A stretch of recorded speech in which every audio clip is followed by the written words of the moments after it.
तो आज की क्लास पूरी तरह से फोकस्ड है यूरोप पे। आज कई इंपॉर्टेंट इंफॉर्मेशंस भी आपको मिलेंगे जो प्रीलिम्स में भी काम आएंगे, साथ ही साथ आपको मुख्य परीक्षा में भी काम आएंगे। वर्ल्ड ज्योग्राफी का आज एक तरीके से देखा जाए तो बहुत ही इंपॉर्टेंट क्लास है, बेसिक मैपिंग। आज हम पढ़ने क्या जा रहे हैं? यूरोप। और यूरोप में हम क्या पढ़ने जा रहे हैं? दोनों चीज। इसकी मैपिंग भी सीखेंगे, जिसके लिए मैं पॉलिटिकल मैप यूज करता हूं। ठीक है, पॉलिटिकल मैप यूज करता हूं, यानी पॉलिटिकल मैप देखेंगे। और साथ ही साथ इसकी जो फिजिकल ज्योग्राफी है, यानी भौतिक भूगोल है, भौतिक भूगोल, उसका एक समराइज वर्जन अभी दे रहा हूं। डिटेल मैंने एक साथ ओवरडोज में बिलीव नहीं करता। मेरा मानना है कि एक सिस्टमैटिक तरीके से थोड़ा थोड़ा करके डाइजेस्ट होना चाहिए। जैसे स्टोमक डाइजेस्ट करता है वैसे ही हमारा ब्रेन होता है। और ब्रेन भी डायरेक्टली एक ही साथ बहुत बल्क में फैक्ट डाइजेस्ट नहीं कर पाता है। तो फैक्ट को पार्ट बाय पार्ट करके हम आप तक पहुंचा रहे हैं। अभी पर्पस है आपको मैपिंग सिखाना बेसिकली। तो अभी आज जब हम यूरोप की मैपिंग सीखेंगे, और पिछले दिनों हमने अफ्रीका की मैपिंग सीखी थी। अफ्रीका में गैबोस और सिड्रा बनाया था। और गैबोस और सिड्रा बनाने के बाद हमने दूसरे इधर मैप की तरफ इधर ट्यूनेशिया वाला पार्ट बनाया था। और जिब्राल्टर, ट्यूनेशिया वाले पार्ट से जिब्राल्टर थोड़ा लोथ हल नीचे था। और फिर ये लाइबेरिया और सियरा लियोन, बेनिन, टोगो के बाद फिर नीचे आया था ये। और इसी तरीके से ये थोड़ा सा इस तरफ आया था। और एक गल्फ ऑफ स्वेज बनाने के बाद एरिट्रिया और जिबूटी और सोमालिया तक जाके ये नीचे आया था। तो ये तो था अफ्रीका। आज हम अफ्रीका के ठीक ऊपर वाले कॉन्टिनेंट पे काम करने वाले हैं। और हमने देखा था कि इक्वेटर भी अफ्रीका से क्रॉस किया था, और हमने देखा था कि कैंसर भी अफ्रीका से क्रॉस क्रॉस किया था। तो फिर यूरोप जो है वो यूरोप अफ्रीका के भी ऊपर है, यानी कैंसर भी यूरोप से नहीं जाता। और ना ही इक्वेटर ना मकर, कोई नहीं जाता। यानी ये मिड लैटिट्यूड में है। मिड लैटिट्यूड क्या होता है हमने बताया था कि आपको एक बार फिर से बता देते हैं। जब हम मिड लैटिट्यूड की बात करते हैं तो जो पूरा ग्लोब है, हमारा पूरा ग्लोब जो है, उसको कैसे बांटते हो आप वो देख लो।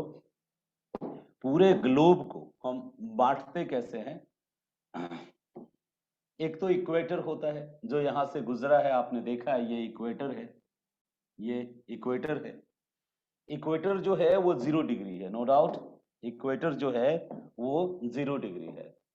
और कर्क रेखा यहां से गुजरा है, आपने देखा है। भारत को जान के लिया मैंने ताकि आपको याद रहे। कर्क रेखा यानी ट्रॉपिक ऑफ कैंसर यहां से गुजरा है।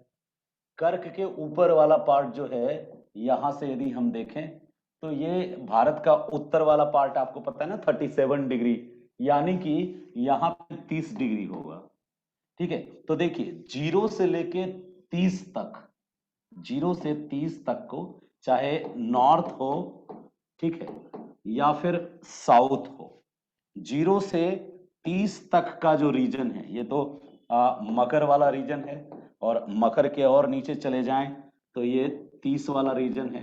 तो 30 साउथ और 30 नॉर्थ, 30 नॉर्थ और 30 साउथ, ये जो पोर्शन है ना, इनको कहा जाता है लोअर लैटिट्यूड। ठीक है, लोअर लैटिट्यूड कहा जाता है इसको। यानी हिंदी में इनको कहा जाता है निम्न अक्षांश कहा जाता है। निम्न अक्षांश ये कहा जाता है। और जब हम 30 से ऊपर जाते हैं और 60 तक एरिया में जाते हैं, 60 नॉर्थ और सिमिलरली नीचे भी 60 साउथ, तो ये जो रीजन है ना, ये रीजन जो है, ये रीजन जो है, ये कहा जाता है मिड लैटिट्यूड। बेसिकली इसको मिड लैटिट्यूड, या हिंदी में इसको कहते हैं मध्य अक्षांश वाले देश, मध्य अक्षांश। और जो 60 से 90 तक के रीजन में है, इसको कहते हैं हाई लैटिट्यूड, हायर लैटिट्यूड आप कहते हैं। यानी इसके लिए टर्म आता है उच्च अक्षांश। यानी अक्षांशों के आधार पे, लैटिट्यूड के बेसिस पे On the basis of latitude, we can divide the globe into three particular region, three special region. One is lower latitude region, second is mid latitude region, and third is higher latitude region. हम ये डिवाइडेशन क्यों कर रहे हैं? Why? यानी हम निम्न अक्षांश, मध्य अक्षांश, उच्च अक्षांश में इन देशों को क्यों बांट रहे हैं? क्या कारण है? इससे क्या फायदा हो जाएगा यदि हम बांट लेते हैं कि ये मिड लैटिट्यूड है? मिड लैटिट्यूड क्या है? अब एक आंकड़े को देखो तो 0 से 30 लोअर लैटिट्यूड, 30 से 60 मिड लैटिट्यूड और 60 से 90 हायर लैटिट्यूड, यानी 30-30 का एक खाका खींच लिए। तो सवाल वही फिर से घूम के आता है, क्यों किया ऐसा आपने? क्यों? क्यों बहुत इंपॉर्टेंट वर्ड होता है अंडरस्टैंडिंग के लिए। तो क्यों ऐसा क्यों किया? दरअसल लैटिट्यूड्स जो हैं, अक्षांश जो हैं, उनका बहुत क्लोज कनेक्शन होता है। अक्षांशों का बड़ा करीबी रिश्ता होता है किसके साथ? क्लाइमेट के साथ, जलवायु के साथ। देखो, ये अक्षांश कहीं खींचे हुए नहीं है। जो अक्षांश हैं वो कहीं खींचे हुए नहीं है। हमने अक्षांश अपनी सुविधा के लिए ड्रॉ किया है। हम लोगों ने अक्षांश जो है अपनी सुविधा के लिए ड्रॉ किया है अक्षांशों को, ताकि हम अपने अर्थ को, पृथ्वी को सही से समझ पाए। ठीक है? तो स्टडी पॉइंट ऑफ व्यू से अर्थ को अक्षांशों में डिवाइड किया गया है। अब जब हम स्टडी के लिए अक्षांश डिवाइड किए हैं, तो अक्षांश कौन सी रेखा है? जो पूरब से पश्चिम, लैटिट्यूड वो है जो ईस्ट से वेस्ट की तरफ जाता है। जैसे ये एक लैटिट्यूड बनाया आपने, तो ये 0 डिग्री लैटिट्यूड है। तो ये जो 0, और ये जो आपने एक लैटिट्यूड बनाया, ये 23.5 डिग्री लैटिट्यूड है नॉर्थ। सिमिलरली नीचे भी 23.5 डिग्री लैटिट्यूड होगा, ऐसे करके साउथ। तो ये जो लैटिट्यूड्स बनाए गए हैं, ये एक काल्पनिक नमूना, सैंपल ऑफ द अर्थ जिसको ग्लोब कहते हैं, सैंपल ऑफ द अर्थ जिसको ग्लोब कहते हैं, पृथ्वी का नमूना, उस नमूने पे इस पर्पस से पढ़ा बनाया गया है।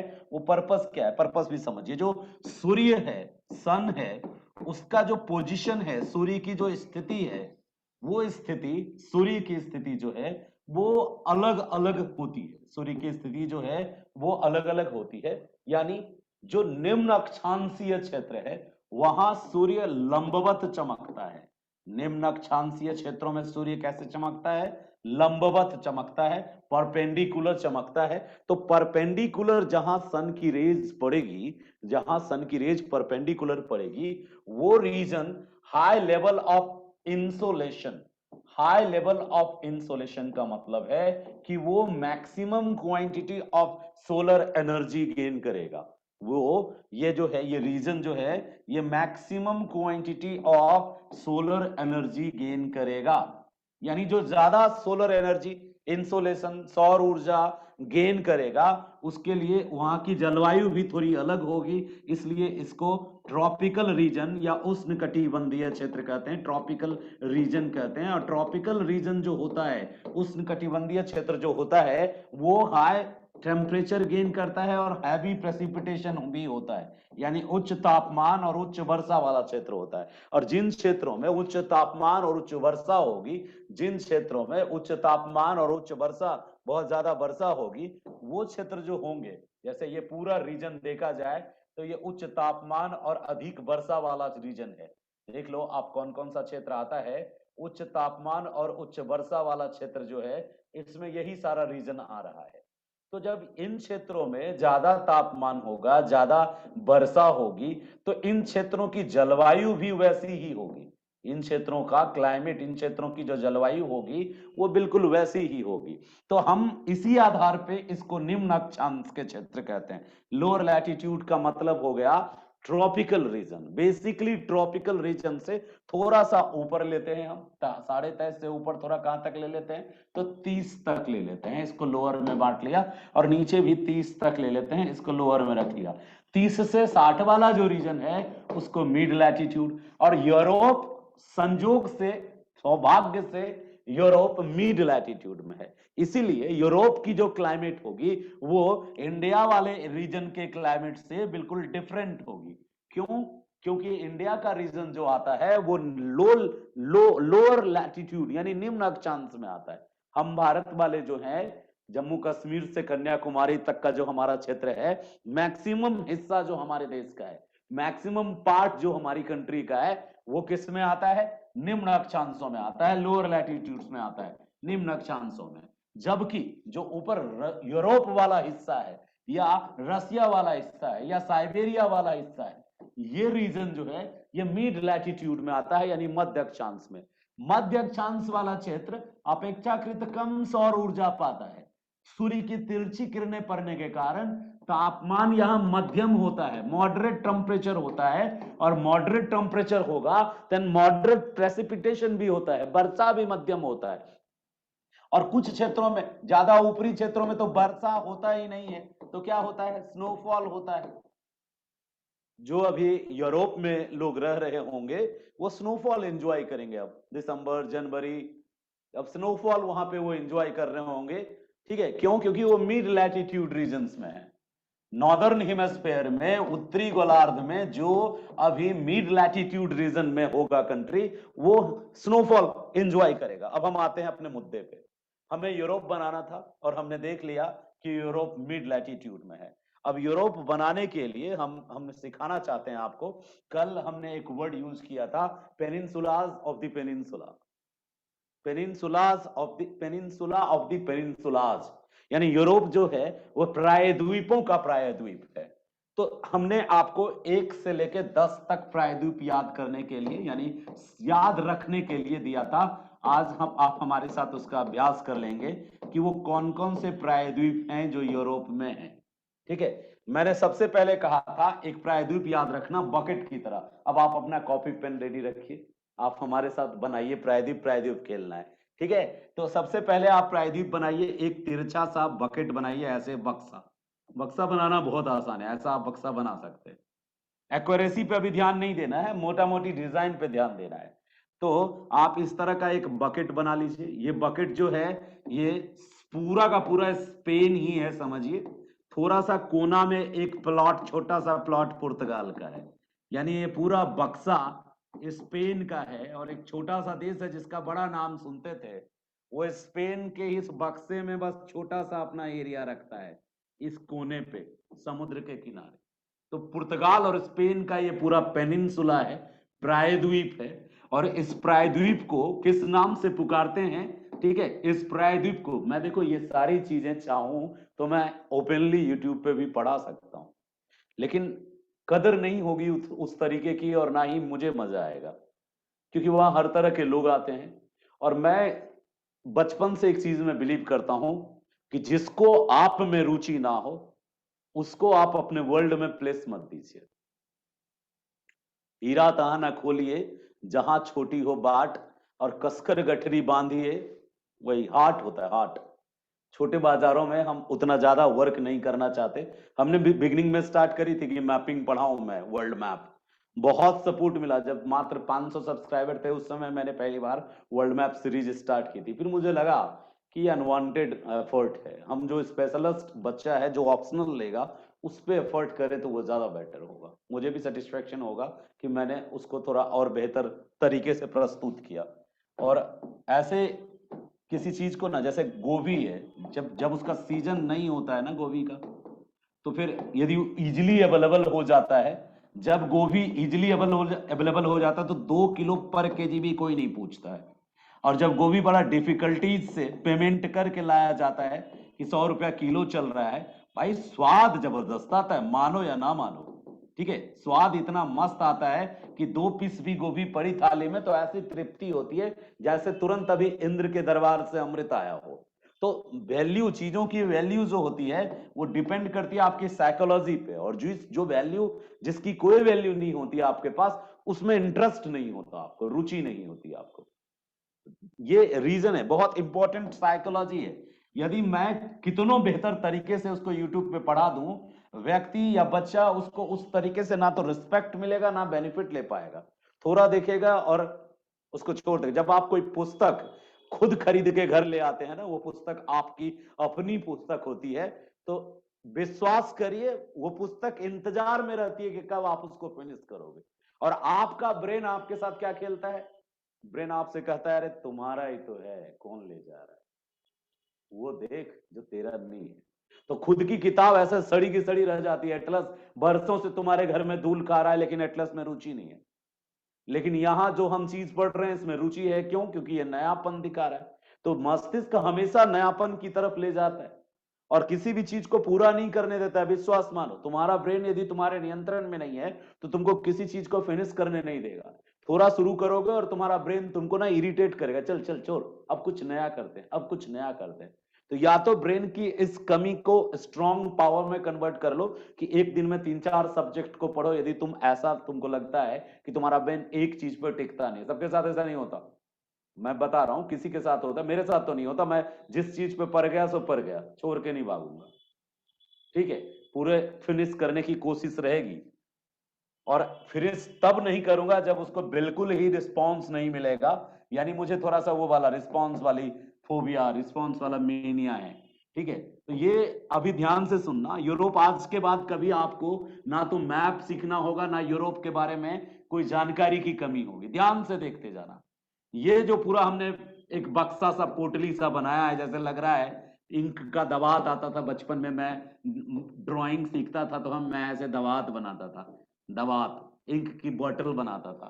तो आप भी समझ लो कि एक टेढ़ी सी, तिरछी सी एक इंक का बॉटल बना रहे हो आप। ये जो है ना पेनिनसुला, प्रायद्वीप, क्यों ये प्रायद्वीप क्यों है? टुकड़े टुकड़े को ध्यान से समझना। ये प्रायद्वीप है क्योंकि इधर भी पानी है। वाटर तीन तरफ से हो, पानी तीन तरफ से हो, इधर भी पानी है, समुद्र का पानी, और इधर भी पानी है। इधर नॉर्थ अटलांटिक है, ठीक है, इधर भी नॉर्थ अटलांटिक है, और यहां पे मेडिटेरेनियन सी है, भूमध्य सागर। जब किसी भूखंड के तीन ओर पानी हो, Mediterranean, north Atlantic and north Atlantic, 3 side से इसको कवर करती है, देन ये पेनिनसुला। अब इस पेनिनसुला को 2 नाम से पुकारते हैं। जैसे मेरिडा पेनिनसुला को युकाटन पेनिनसुला भी बोलते हैं कहीं कहीं, वैसे इसको भी उसी तरीके से कहीं कहीं किसी किताब में मेड्रिड पेनिनसुला, क्योंकि स्पेन डोमिनेट करता है इस पूरे रीजन में। डोमिनेंट कौन करता है? स्पेन। तो एक फालतू कौन है यहाँ पे? एक फालतू है यहाँ पे, कौन? ये जो देश है एक एक्स्ट्रा कंट्री है। कौन सी कंट्री है ये? पुर्तगाल, छोटा सा देश। और बाकी जो पूरा बड़ा सा देश है ये है स्पेन।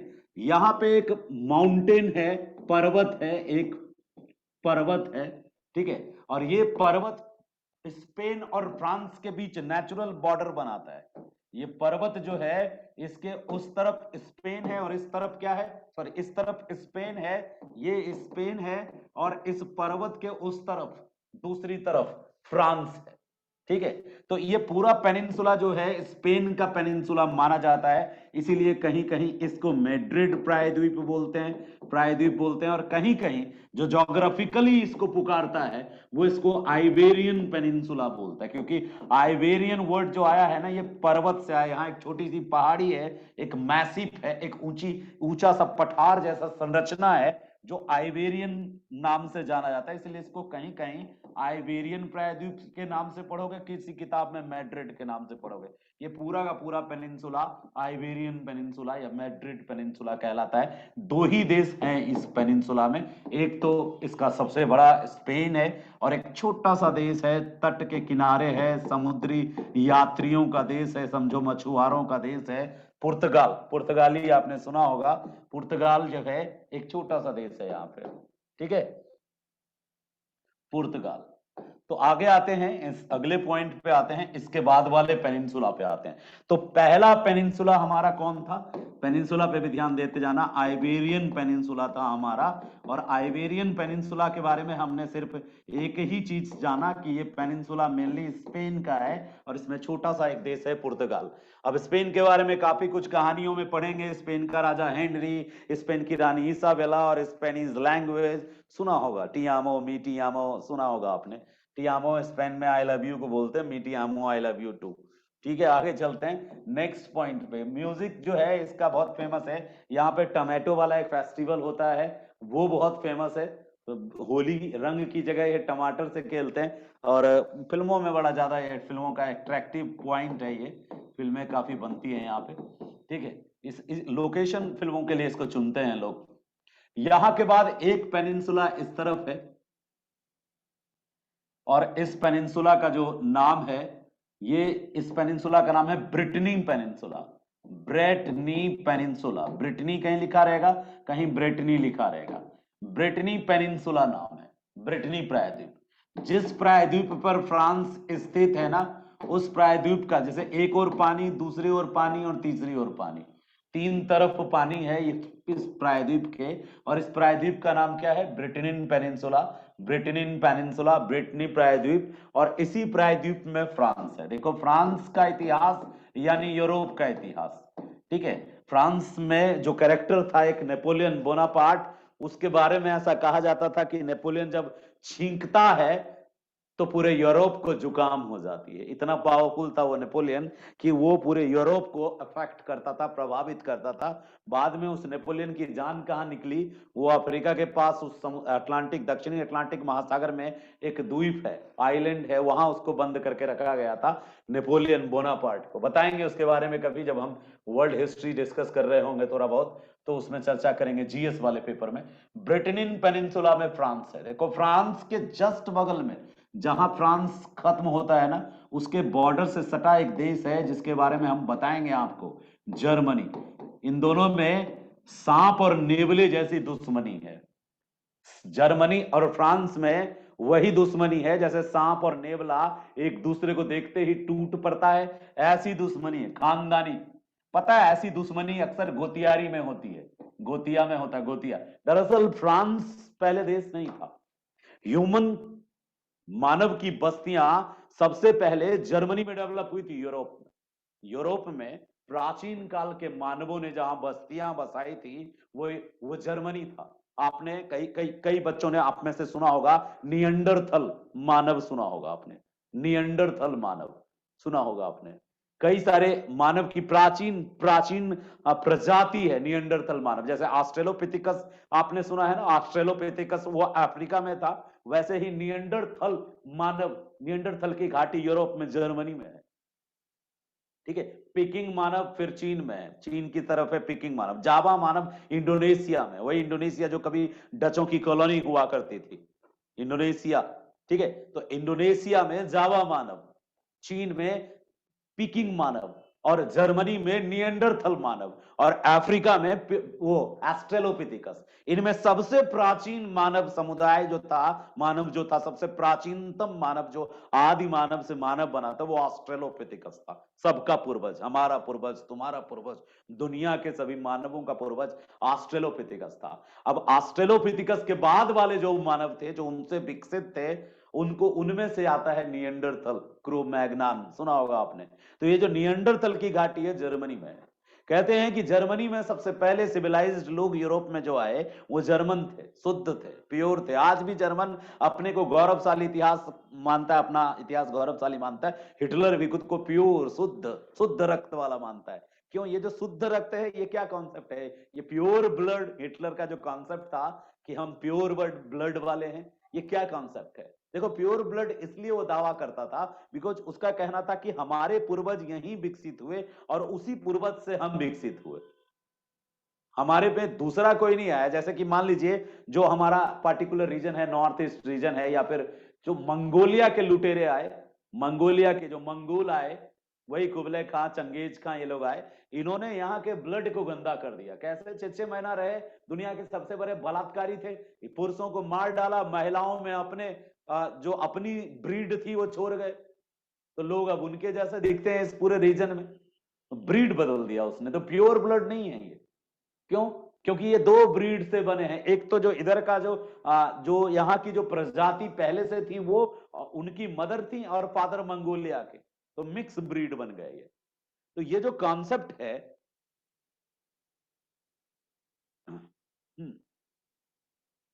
चलिए, थैंक यू सो मच, अभी सुनते जाइए।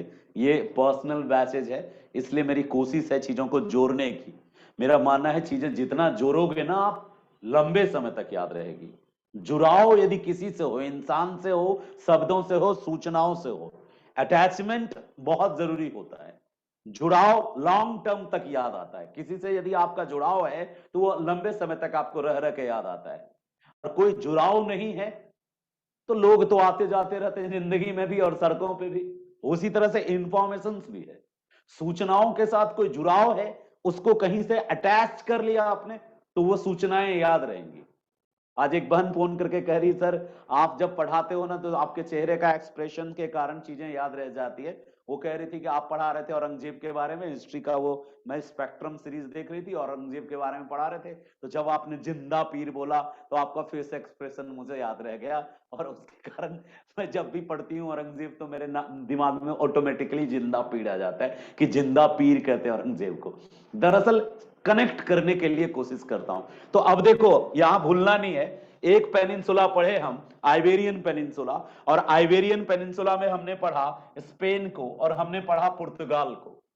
उसके बाद वाला पेनिनसुला पढ़ रहे हैं ब्रिटेनियन पेनिनसुला, और हमने पढ़ा कि ब्रिटेनियन पेनिनसुला में फ्रांस है। फिर मैंने फ्रांस से जोड़ा कि फ्रांस का एक जाति दुश्मन है जर्मनी। दुनिया में प्रथम विश्व युद्ध हुआ, इन्हीं दोनों का पर्सनल दुश्मनी होता है ना, दो बच्चे का लड़ाई, दो खानदान का लड़ाई बन जाता है, फिर दो कम्युनिटी लड़ते हैं उसके कारण। दिल्ली में दो गैंग है, टिल्लू गैंग, गोगी गैंग, तो वैसे वाला गैंग बन जाता है। तो यहां चीजें देख रहे हैं कि फ्रांस और जर्मनी में क्यों दुश्मनी हुई। दरअसल ह्यूमन सोसाइटी जब डेवलप हुई जर्मनी में, तो जर्मनी से के कबीलों में से एक कबीला छोटा सा, कुछ सरदार और उसके कुछ लोगों को बाकी कबीलों ने बेइज्जत करके भगाया। देखो अपमान ऐसा होता है ना भाई, किसी पे उपकार करोगे ना, आज करो आज ही भूल जाएगा 2 मिनट बाद। उपकार कोई याद नहीं रखता भाई मेरे, ये सब कहने की बातें हैं कि सर आई विल बी, मैं सदा ऋणी रहूंगा और मैं आपकी सदा आभारी रहूंगी। मुझे बचपन से अनुभव है, बहुत लंबा पढ़ाता आ रहा हूं, बहुत लोग आभारी रहते रहे, ठीक है।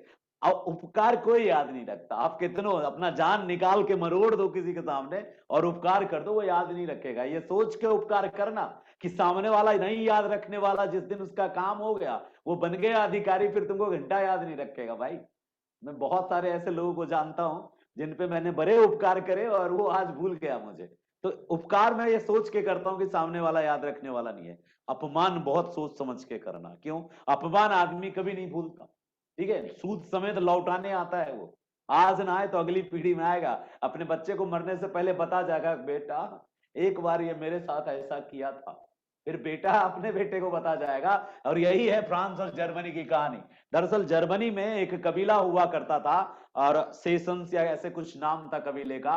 वो जो कबीला था उसको जर्मनी से निकाला था बाकी कबीलों ने मिलके, सामूहिक अपमान किया था और भगाया था जर्मनी से। और उस कबीले के कुछ लोग भाग के बहुत इस रीजन में भटके थे और बहुत मुश्किल से आके कोस्टल रीजन में जाके बसे थे, क्योंकि इस रीजन तक इस कबीले के लोगों को जर्मन कबीले ने परेशान किया था। जो जर्मनी से निकाले गए, बहिष्कृत किए गए जर्मनी से, वही लोग विकसित हुए फ्रांस में। तो जाहिर सी बात है खानदानी की दुश्मनी रहेगी, ठीक है। यदि जर्मनी वाला कहेगा आम तो फ्रांस वाला कहेगा नहीं कटहल, क्योंकि उन दोनों के बीच जो डिफरेंसेस है ना वो जेनेटिकली डिफरेंसेस हो गया, और वो कारण था एक जनजाति का। और वही जनजाति ब्रिटेन फ्रांस में कभी दुश्मनी नहीं होती, तुम नोटिस करोगे इनके बीच युद्ध भी होता है तो कॉम्प्रोमाइज हो जाता था। अमेरिका में कॉलोनी को लेकर ये लड़ रहे थे, 100 साल लड़ाई चला, लेकिन ऐसा नहीं था कि दोनों में दोस्ती नहीं रही, ठीक है। फ्रांस हमेशा ब्रिटेन को माफ कर देता है, ऐसा क्यों, इसके पीछे भी साइकोलॉजी है। दरअसल फ्रांस के ही लोग खुशी खुशी जाके इसके बगल के आइलैंड था वेल्स नाम का आइलैंड, वहां जाके बसे। यानी कि जर्मनी से अपमानित होके फ्रांस बसा और फ्रांस से प्यार से ब्रिटेन बसा। यानी फ्रांसीसी कबीलों में से ही कुछ लोग जाके ब्रिटेन में बसाए और ब्रिटेन का वेल्स बसा। और हेनरी सप्तम नाम का एक राजा था, वो इसी वंश से रिलेटेड था, यानी फ्रेंच में जो वंश था उसी का एक ब्रांच जाके डेवलप हुआ ब्रिटेन में, और वो ब्रिटेन बसाया। तो फ्रांस और ब्रिटेन हमेशा दोस्त रहे हैं, भले ही कोई पर्सनल इंटरेस्ट टकराया तो ये लड़े भी है। आंग्ल फ्रांस युद्ध हुआ है, ठीक है, आंग्ल फ्रांस युद्ध हुआ है, 100 वर्षों का युद्ध हुआ है, लेकिन उन युद्धों में उतनी आक्रामकता नहीं रही जितनी फ्रांस और जर्मनी के बीच वाला युद्ध में रहा। तो ब्रिटेन पेनिनसुला में एक ही देश है जिस देश का नाम है फ्रांस, याद रखना। और फ्रांस के एक तरफ एक देश है जिसका नाम है स्विट्जरलैंड, स्विट्जरलैंड नाम सुना होगा, कश्मीर है ये यूरोप का, जन्नत है धरती का, ठीक है, स्विट्जरलैंड आपने सुना होगा। और दूसरी तरफ एक देश है जर्मनी, ये भी सुना होगा आपने। और तीसरी तरफ यहाँ पे कुछ छोटे छोटे नन्हे मुन्ने देश हैं, दो तीन छोटे देश हैं, और ये जमीन थोड़ी लो है, इसको लोलैंड कंट्रीज कहते हैं। और इस तरफ जहां फ्रांस खत्म होता है, जहां फ्रांस खत्म होता है वहां से इटली वाला पेनिनसुला शुरू होता है। तो हमें अंदर के देशों पे अभी फोकस नहीं करना है, हमें सिर्फ आपको अभी पेनिनसुला पेनिनसुला बताना है, प्रायद्वीप बताने हैं। तो पहला पेनिनसुला याद रखना आइबेरी पेनिनसुला, आइबेरियन पेनिनसुला या मैड्रिड पेनिनसुला है। दूसरा पेनिनसुला मैंने ब्रिटेनियन पेनिनसुला बताया, याद रहेगा, बिकॉज ब्रिटेनियन पेनिनसुला में वही देश है फ्रांस, जिसके नेपोलियन के बारे में कहा जाता था कि वो छींकता है तो यूरोप को जुकाम हो जाती है। चलो, बाद में इस नेपोलियन की ऐसी तैसी करने में जर्मनी का भी बहुत बड़ा हाथ रहा, और साथ ही साथ जर्मनी का एक पड़ोसी मित्र है ऑस्ट्रिया हंगरी, उसका भी बहुत बड़ा हाथ रहा। वहां पे एक मंत्री हुआ करते थे मैटरनिक के नाम से, उसने जर्मनी के फ्रांस के साथ बड़ा धोखा किया, मतलब उसको फ्रांस में नेपोलियन बोनापार्ट का पतन करने में मैटरनिक का योगदान था, बाद में पढ़ेंगे उसको। यहां से आगे जाएंगे ना तो एक और पेनिनसुला है यहाँ पे, इस पेनिनसुला का नाम है, जैसे ये एक ब्रिटेनियन पेनिनसुला था, तो आपने देखा ये ब्रिटेनियन पेनिनसुला था, राइट, याद रखना इस पेनिनसुला को ब्रिटेनियन पेनिनसुला। उसी तरीके से एक और पेनिनसुला है यहाँ पे, जिस पेनिनसुला को आप कहते हो जूटलैंड पेनिनसुला, नाम याद रखना पेनिनसुला का। ये जो पेनिनसुला है ये जूटलैंड पेनिनसुला है। डेनमार्क नाम का जो देश आपने सुना होगा, डेनमार्क, ओरिजिनल जमीन जहां पे ये देश है बहुत छोटा है, लेकिन बहुत बड़े आइलैंड, जिस आइलैंड का नाम है ग्रीनलैंड, ठीक है, ग्रीनलैंड जो आइलैंड है उस आइलैंड पे भी डेनमार्क का ही कब्जा है। ग्रीनलैंड को भी डेनमार्क ने ही सबसे पहले अपने अधीन किया है, तो ग्रीनलैंड भी डेनमार्क का है। ऐसा नहीं कि ग्रीनलैंड में लोग नहीं रहते, ठीक है, ग्रीनलैंड में भी तटीय क्षेत्रों में लोग रहते हैं, एस्किमो जनजाति रहती है, वो प्राचीनतम किताब होंगे जिसमें इसको निर्जन कहा गया होगा। अब तो ग्रीनलैंड में भी दो तीन चार कॉलोनी है डेनमार्क की, और ग्रीनलैंड अक्सर ग्रीनलैंड के बारे में डेनमार्क को ऑफर करते रहता था यूएसए कि तुम हमको बेच दो, नहीं बेचा डेनमार्क ने। डेनमार्क मिल्क इंडस्ट्री में काफी आगे, दुग्ध उद्योग में काफी आगे, पवन चक्की और स्वच्छ pure energy, clean energy, solar energy, इन एनर्जियों में डेवलप करने में बहुत आगे है, टेक्नोलॉजिकली काफी आगे है। तो डेनमार्क जिस पेनिनसुला पे है वो पेनिनसुला नंबर 3 है। दूसरा पेनिनसुला कौन था? ब्रिटेनियन पेनिनसुला, ठीक है, कहीं कहीं ब्रिटनी होगा कहीं ब्रिटनी होगा, दरअसल ब्रिटेन वर्ड से ये वर्ड आया है, ब्रिटनी पेनिनसुला, ब्रिटनी प्रायद्वीप, ठीक है। और ब्रिटनी प्रायद्वीप के बाद एक प्रायद्वीप और है, अभी हमने बताया, कौन सा प्रायद्वीप? नेक्स्ट तीसरा प्रायद्वीप है, तीसरा प्रायद्वीप है, याद रखना जूटलैंड, तुम लोग नहीं भूलोगे भाई, क्योंकि हम बिहार वाले जूट शब्द से बड़े परिचित हैं, जिससे सनसनाटी दीपावली में जलाते हो ना, जूट पटसन जिसको बोलते हो, इसका नाम ही है जूटलैंड पेनिनसुला, ठीक है। प्रायद्वीप का नाम याद रखना जूटलैंड प्रायद्वीप या जूटलैंड पेनिनसुला, वो लोलैंड के ठीक ऊपर है। ये जो रीजन है ना इसको लोलैंड कहते हैं। लोलैंड माना निम्न भूमि। क्यों कहते हैं इसको लोलैंड? क्यों शब्द से मुझे बड़ा लगाव है और मैं उसी पे टिका हूं बिल्कुल। इसको लोलैंड इसलिए कहते हैं इस भूमि को क्योंकि ये सबमर्ज्ड भूमि है। दो तरह का किनारा होता है समुद्र का, एक किनारा होता है इमर्ज्ड, ठीक है, इमरजेंस कोस्ट, इमरजेंस कोस्ट, उठा हुआ किनारा, जो समुद्र का तट उठा हुआ हो, जहां से तुम नीचे देखो कि समुद्र का पानी नीचे है, ठीक है, तो वो इमरजेंस कोस्ट है। जैसे तमिलनाडु का कोस्ट या केरला का कोस्ट, ये इमरजेंस कोस्ट है, उठा हुआ तट है, समुद्र का पानी का लेयर नीचे है, ज्यादा ऊपर नहीं आता, वो उठा हुआ कोस्ट है। लेकिन गुजरात का खंबात वाला रीजन, गुजरात रीजन जो है, गुजरात का खंबात वाला जो रीजन है, वो सबमर्जेंस कोस्ट है। इंग्लिश में जान के बोल रहा हूं क्योंकि हिंदी में जो है वो बड़ा टेक्निकल टर्म है, निमज्जित तट, उत्थित तट। तो उत्थित तट यानी उठा हुआ तट, निमज्जित तट यानी धसा हुआ तट की जगह मैंने बात की आपसे इमरजेंस कोस्ट और सबमर्जेंस कोस्ट। तो ये जो यहाँ पे दो तीन देश है, एक देश का नाम सुना होगा तुमने, हॉलैंड, डच डच डच सुना होगा, नीदरलैंड तो सुना होगा, तो नीदरलैंड जो है वो अभी रिसेंट नाम है, तो नीदरलैंड। बेल्जियम का नाम सुना होगा, लग्जमबर्ग का नाम सुना होगा, एक टेक्निकल टर्म सुना होगा कभी ना कभी किसी ना किसी से, बेनेलक्स। नहीं सुना है क्या बेनेलक्स? नहीं सुना है तो सुन लो भाई मेरे। बेनेलक्स जो है ईयू, यूरोपियन यूनियन नाम से जो दुनिया में एक ताकतवर ऑर्गेनाइजेशन है, अमेरिका की मदद से बना हुआ एक ऑर्गेनाइजेशन है, नाम है यूरोपियन यूनियन। और यूरोपियन यूनियन में जो फाउंडर मेंबर थे, उन फाउंडर मेंबर में ये तीनों देश भी शामिल थे, जिसका शॉर्टकट नाम बनता है बेनेलक्स। बेनेलक्स, बीई का मतलब क्या? बेल्जियम। एनई का मतलब क्या? नीदरलैंड। और एलयूएक्स का मतलब क्या? लग्जमबर्ग। तो ये तीन देश जो है ना, इसी लो लैंड में है। लो लैंड का मतलब समुद्र का तट जो है, यदि अब और बढ़ेगा ना समुद्र का पानी, कोई तुमसे पूछे कि यदि समुद्र के जल स्तर में वृद्धि होगी तो सबसे पहले यूरोप में आपको क्या लगता है कौन सा देश डूबेगा?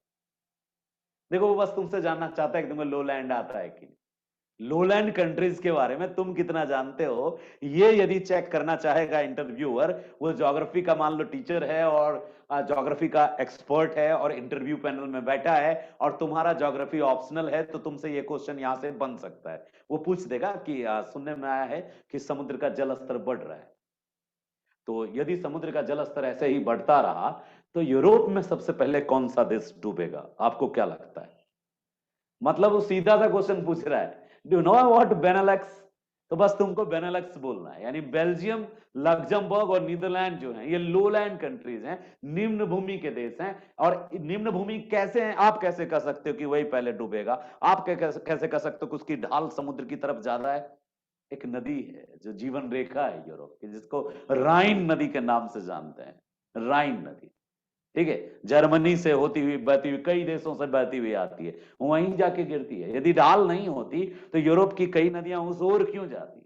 एक तो ढाल उस ओर है, और दूसरा वो तट जो है वो निमज्जित तट है। यानी हिंदी में कहें निमज्जित तट, और इंग्लिश में कहें तो सबमर्जेंस कोस्ट है सर। तो यदि इसी प्रकार से यदि भारत में देखें, समुद्र का जल स्तर बढ़ेगा तो पहले कौन डूबेगा?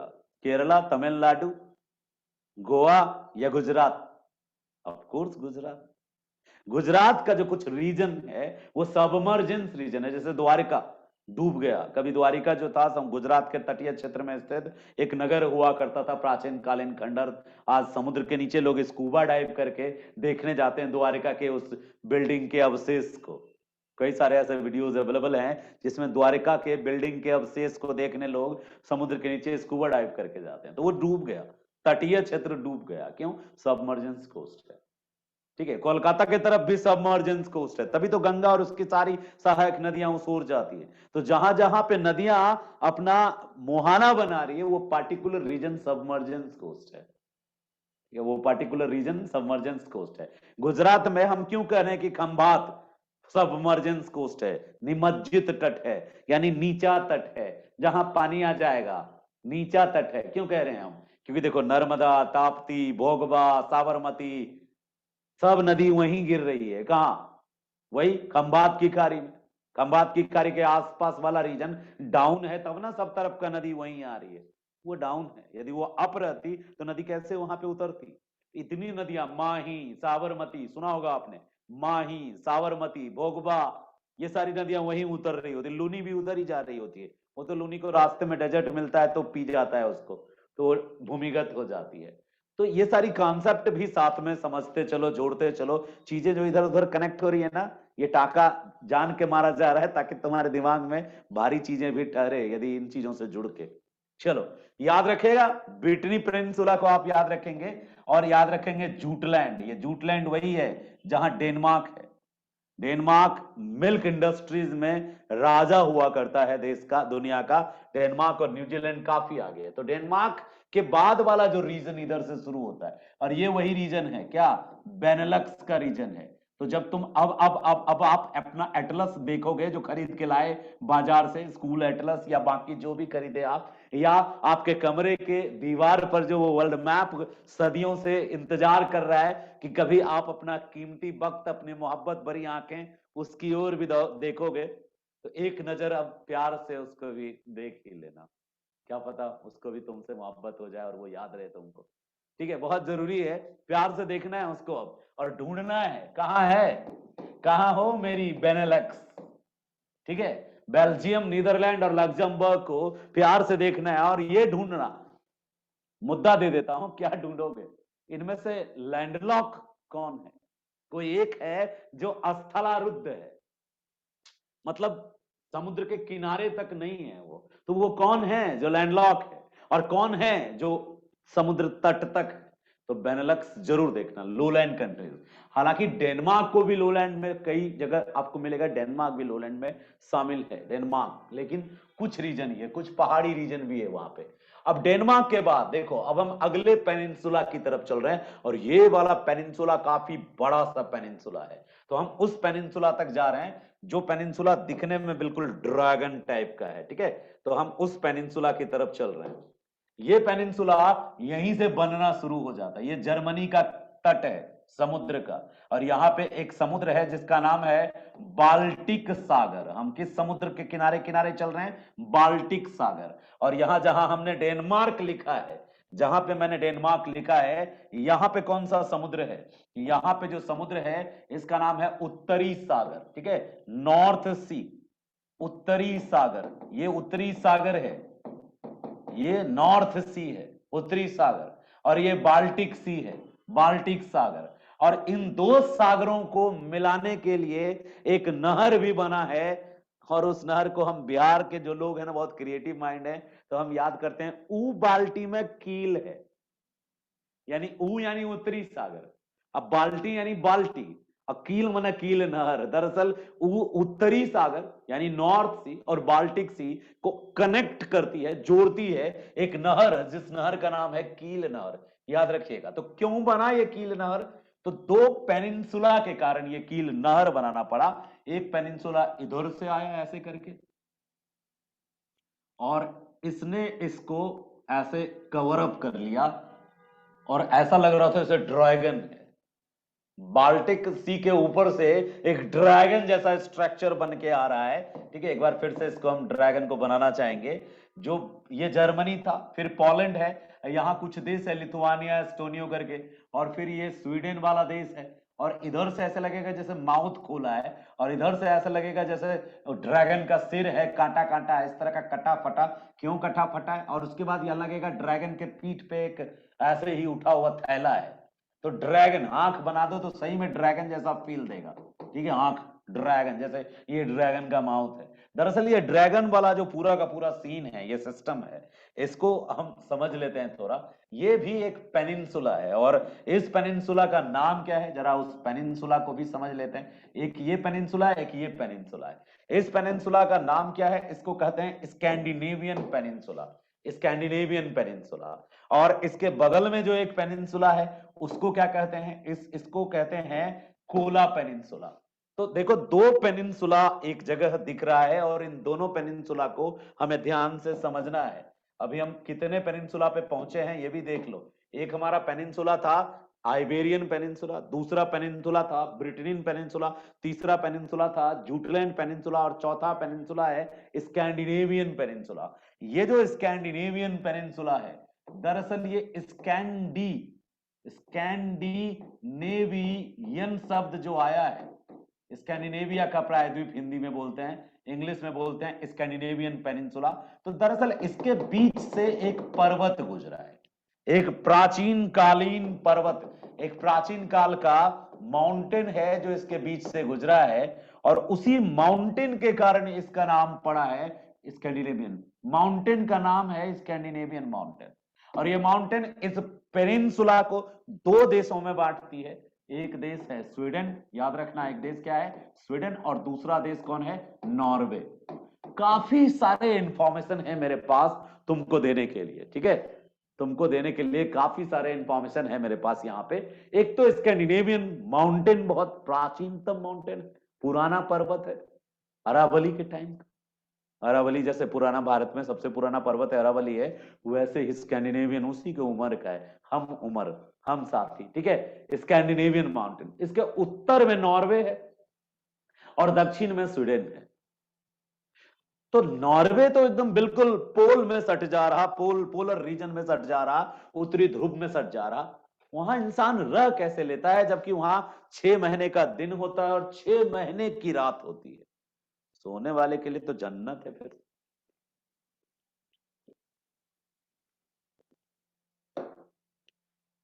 तो स्कैंडिनेवियन रीजन में जो नॉर्वे है, जिसको आधी रात की सूरज का देश कहते हैं, छोटे नन्हे मासूम छोटा बेबी बच्चा पढ़ता है सिर्फ नॉर्वे नॉर्वे नॉर्वे।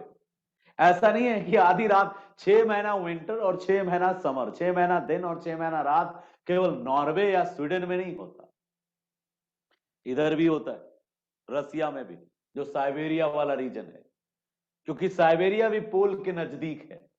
और आपके मन में कई सारे कंफ्यूजन हो जाएंगे, सर 6 महीना रात होगा तो दिखता नहीं है क्या वहां पे, और 6 महीना दिन होता है तो खूब अच्छा दिखता होगा? ऐसा कुछ नहीं है। दरअसल जैसे आपके यहां दिन होता है और आपके यहां रात होती है, मैं भी पहले ये बहुत सोचता था, फिर मेरा एक मित्र नॉर्वे गया, पीएचडी कर रहा है वहां से वो, उसने बताया कि 6 महीने का जो दिन होता है बिल्कुल धुंध भरा होता है, और रात और डार्क होती है। दिन वहां भी होता है, रात वहां भी होती है भाई, सूरज वहां भी उगता और छिपता है। बस अंतर यह है कि वहां विंटर जो होता है बहुत ज्यादा, मतलब दिन और रात में अंतर ही पता नहीं चलेगा विंटर में, इतना ऐसा छाया रहता है धुंध सब जगह, ऐसा धुंध छाता है कि नजदीक के लोग भी नहीं दिखते। तो फिर ऐसे में उनका जीवन कैसे चलता है? तो वहां पे उस तरह की टेक्नोलॉजी उन लोगों ने डेवलप कर ली है, विकसित कर लिए, बर्फ हटाने से लेके बाकी सारी टेक्नोलॉजी वहां के अनुकूल अपने को डाल लिया है। खैर, नॉर्वे स्वीडन पे बाद में बात करेंगे। यहाँ पे एक पेनिनसुला है जिसका नाम है कोला पेनिनसुला। ये जो कोला प्रायद्वीप है, पेनिनसुला को मैं पी लिख दे रहा हूं, ये किसी देश का नहीं है, ये रूस का है, रूस की प्रॉपर्टी है, रसिया की प्रॉपर्टी है कोला पेनिनसुला। अभी हाल में रसिया ने कुछ साल पहले कोला पेनिनसुला में ही बोरिंग की थी, बोरवेल खोदा था, कई किलोमीटर गहराई तक। पृथ्वी की आंतरिक संरचना को यदि हम जानना चाहते हैं, पृथ्वी की आंतरिक संरचना को यदि कोई जानना चाहता है, तो वो कहां पे खुदाई करे तो पोल तक पहुंच सकता है। इक्वेटर पे खुदाई करेगा तो पोल तक पहुंचने में ज्यादा समय लगेगा, क्योंकि इक्वेटर पे इसकी लेंथ ज्यादा है। लेकिन पोलर रीजन में यदि ये जाएगा, तो पोलर रीजन में अर्थ क्या है? चपटी है। पोलर रीजन में अर्थ चपटी है, तो ये डिस्टेंस क्या होगा? कम होगा। ये डिस्टेंस क्या होगा? ज्यादा होगा। ये वैज्ञानिकों का मानना है कि ध्रुवीय क्षेत्रों में अर्थ के जो कोर की गहराई है वो मतलब जल्दी कोर आ जाएगा, क्योंकि उसकी जो रेडियस है कम है, और इक्वेटोरियल क्षेत्रों में रेडियस ज्यादा है। इसलिए पृथ्वी के आंतरिक भाग को जानने का सबसे अच्छा साधन है कि हम पोलर रीजन में यहाँ पे बोरिंग करें, बोरवेल करें। तो इसलिए कई किलोमीटर तक, लगभग 11 किलोमीटर तक, 11.3 किलोमीटर की खुदाई करी रसिया ने, किस पेनिनसुला पे? कोला पेनिनसुला पे। तो रिसर्च के लिए यूज किया जा रहा है कोला पेनिनसुला। यहां तक में हमको लगता है कि किसी को कोई प्रॉब्लम नहीं होगा। कितने पेनिनसुला हो गए आपने देख लिया, ठीक है? 1 2 3 4 5 पेनिनसुला। जब आप कोला पे पहुंच गए ना, तो अब आपको रुकना है कुछ देर, और अब जो है, अब नीचे वाले, क्योंकि उधर अब पेनिनसुला खत्म हो गया, अब नीचे की तरफ आना है। निचला पेनिनसुला जो है हमारा, उस पर फोकस करने वाले हैं हम, नीचे का जो पेनिनसुला है। और नीचे के पेनिनसुला में जब हम आएंगे, 1 मिनट, ये रहा। कभी कभी सिस्टम दो दो एक ही साथ खुल गया है।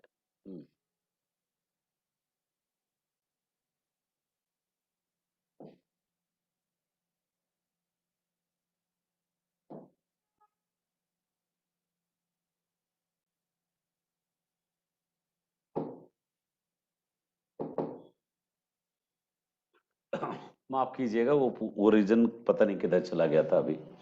तो अब मैं बात कर रहा था कोला पेनिनसुला का, और कोला पेनिनसुला जो है,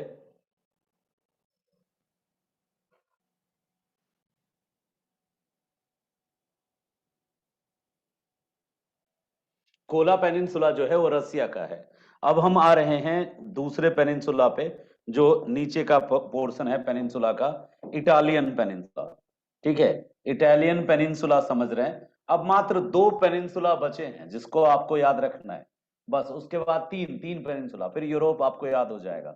कौन कौन सा 3 पेनिनसुला है? यहाँ पे एक पेनिनसुला है जो बिल्कुल ऐसा लगेगा ना जैसे कोई पांव है और उसके अंदर उसके उसके नीचे सैंडल है, और बाजाते हिल भी होगा उसमें। जैसे सैंडल होता है ऐसे पांव वाला स्ट्रक्चर है, ये हिल वाला स्ट्रक्चर है, और पांव के ऊपर इतना फूल सा बना हुआ होगा। पांव भी है और सैंडल है, हिल है, ये हिल है। और फिर इस तरफ जब पांव जाएंगे तो थोड़ा सा होता है ना, ये जो थोड़ा ड्रेस का डिजाइन होता है, तो इस तरह का स्ट्रक्चर मिलेगा आपको। और ये जो पेनिनसुला है ना, फिर से बनाने का मन है मेरा, इसको फिर से बनाना चाहता हूं। ये इटालियन पेनिनसुला है। इटालियन पेनिनसुला बिल्कुल फ्रांस के पास से ऐसे आएगा, पांव जैसे ऊपर मोटा और नीचे थोड़ा पतला सा होता है। उसके बाद फिर इसका ऐसे जूती जैसा स्ट्रक्चर, फिर ऐसे इसका हिल जैसा स्ट्रक्चर, और फिर यहाँ पे एक छोटा सा लगेगा जैसे पांव पे एक फ्लावर सा लगा हुआ है, और ये वाला पोर्शन में ऐसे ये वाला पोर्शन बना हुआ। तो ये पूरा का पूरा जो हम पेनिनसुला बना रहे हैं ना, इस पेनिनसुला को कहते हैं इटालियन पेनिनसुला। याद रखिएगा, ये कौन सा पेनिनसुला बना रहे हैं हम? ये बना रहे हैं इटालियन पेनिनसुला। ठीक है, इटालियन पेनिनसुला इसका ये पार्ट है। और इसमें और छोटे छोटे 2-2-3 आइलैंड हैं। कई सारे आइलैंड हैं इस पेनिनसुला के पास, कई सारे नन्हे मुन्ने आइलैंड हैं। और इस पेनिनसुला का नाम क्या है?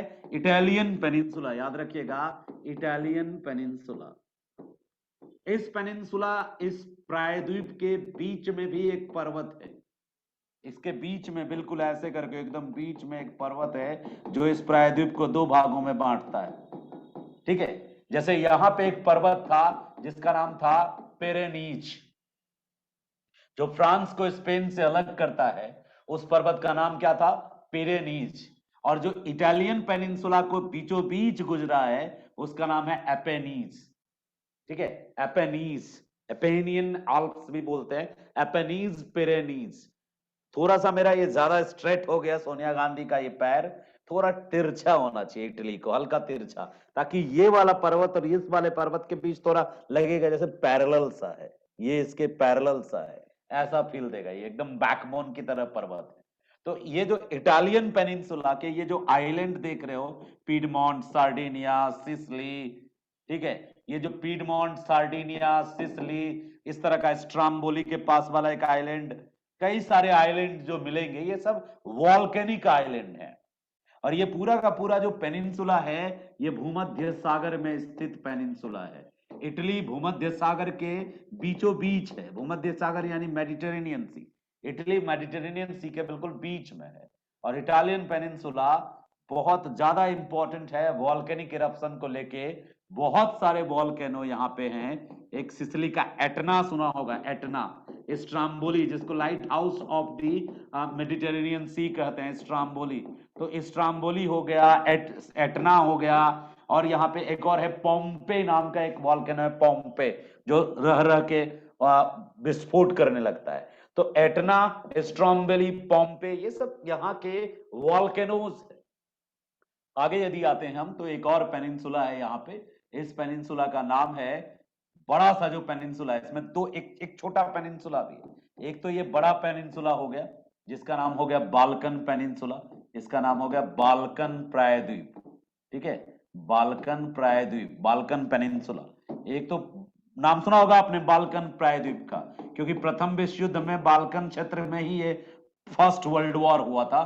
तो बाल्कन प्रायद्वीप यही है, देख लीजिए, ये बाल्कन प्रायद्वीप है जहां पे सर्बिया, नाम सुना होगा, सर्बिया का नाम सुना होगा, क्रोशिया का नाम सुना होगा, क्रोशिया, सर्बिया। ठीक है, कई छोटे छोटे देश हैं यहाँ पे कई सारे, जिसमें से सर्बिया, क्रोशिया का नाम आपने जरूर सुना होगा। इसके अलावा युगोस्लाविया का नाम सुना होगा। युगोस्लाविया, सर्बिया अलग नहीं है, एक ही है। इसके अलावा अल्बानिया का नाम सुना होगा, अल्बानिया, मैसेडोनिया का नाम सुना होगा। ये सारे छोटे छोटे देश इसी के हैं, इसी के अंदर हैं। और इस वाले पेनिनसुला का नाम है बाल्कन पेनिनसुला। बहुत इंपॉर्टेंट है और जानना पड़ेगा आपको बाल्कन पेनिनसुला के बारे में। और बाल्कन पेनिनसुला से सटा हुआ भी एक दो छोटा छोटा पेनिनसुला है जिसको आप ग्रीक पेनिनसुला कहते हैं, जिसमें यूनान नाम का देश है, एथेंस है, स्पार्टा है। तो यहाँ पे और छोटा सा एक पेनिनसुला है जिस पेनिनसुला का नाम है ग्रीस पेनिनसुला। ठीक है। और इसके बाद अब देखो बाल्कन पेनिनसुला बना दिया तो बाल्कन पेनिनसुला में कई सारे देश हम देखेंगे अभी। और इसके बीच में सबसे बीच में सर्बिया, युगोस्लाविया जिसको आप कहते हो, सर्बिया, सर्बिया नाम का देश होता है बीच में। और फिर किनारे किनारे चारों तरफ दो तीन छोटे छोटे देश हैं। अभी एक देश तो खुद युगोस्लाविया या सर्बिया एक ही होता है, उसके अंदर एक छोटा सा देश अमेरिकी राष्ट्रपति के कारण बना था, कोसोवो, छोटा सा देश। पेट्रोलियम मिला तो उसको अलग देश बना दिया, कोसोवो। ठीक है। तो चलो ये इस पे हम देश बाद में पढ़ेंगे। बाल्कन पेनिनसुला देख लिया जिसको बारूद का पीपा कहा लोगों ने, जिसके कारण प्रथम विश्व युद्ध हुआ। क्यों हुआ इसके कारण प्रथम विश्व युद्ध, ये सिर्फ एक भूगोल का स्टूडेंट बता सकता है। ठीक है। युद्ध क्यों होता है, झगड़े क्यों होते हैं? झगड़े बस वही जोरू जमीन फलाना ढिमका। ठीक है। या तो किसी भूमि का विवाद होगा, या तो फिर मतलब या तो स्त्री विवाद होगा। स्त्री भी पहले के समय में धन का एक रूप था, तो जो रामायण महाभारत है वो स्त्री विवाद था। यहां पे जो बाल्कन का युद्ध हुआ, बाल्कन भूमि विवाद था। जब दरअसल यूरोप में बाल्कन क्षेत्र सबसे ज्यादा उपजाऊ क्षेत्र माना जाता है, most productive area and rich in minerals also. खनिज में भी धनी है, उपजाऊ भी है, और इसका जो ज्योग्राफिकल लोकेशन है ना, ये काफी क्लोज टू यूरोप है, सॉरी एशिया के काफी क्लोज है, क्लोज टू एशिया। एशिया से नजदीक है, अफ्रीका से भी नजदीक है। तो एक व्यापारिक रूप से ये बहुत महत्वपूर्ण क्षेत्र हो जाता है। कृषि, उद्योग और व्यापार तीनों कारणों से अत्यंत महत्वपूर्ण होने के कारण यूरोप के जो बड़े बड़े मठैत थे, मठाधीश, जैसे फ्रांस, जैसे जर्मनी, जैसे ब्रिटेन, इनकी गंदी नजर इन पे थी कि मेरा हो जाए तो मेरा हो जाए। ये सब चाहते थे कि मेरा हो जाए, और ये किसी और का होना चाहती थी। तो ये फर्स्ट वर्ल्ड वॉर जो था ना, फर्स्ट वर्ल्ड वॉर बस सिर्फ इसलिए हुआ क्योंकि ये किसी और की थी फिलहाल, और ये हो जाना चाह रही थी इसका। यानी सर्बिया जो था, जो बीच में था, बाल्कन के बीच में कौन सा देश था? सर्बिया। और सर्बिया जो था वो फ्रांस की थी, मतलब मित्र थी फ्रांस की। और सर्बिया बाल्कन में था, और बाल्कन पर नजर थी जर्मनी की, ऑस्ट्रिया की, हंगरी की, इटली की, और इधर से तुर्की भी चाहता था। तुर्की क्यों इंटरेस्ट ले रहा था? तुर्की यहां भी था और तुर्की यहां भी है।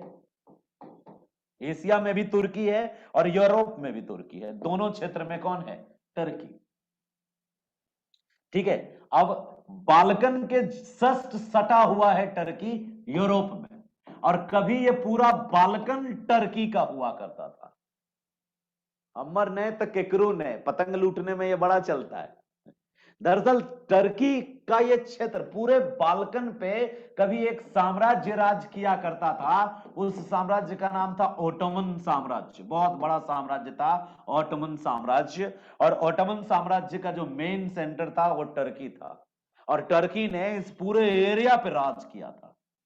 तो कभी टर्की इस पूरे एरिया पर राज करता था, और फिर टर्की को यूरोप का मरीज घोषित कर दिया गया, और टर्की के ये क्षेत्र धीरे धीरे धीरे धीरे इसके हाथ से छूटते चले गए थे।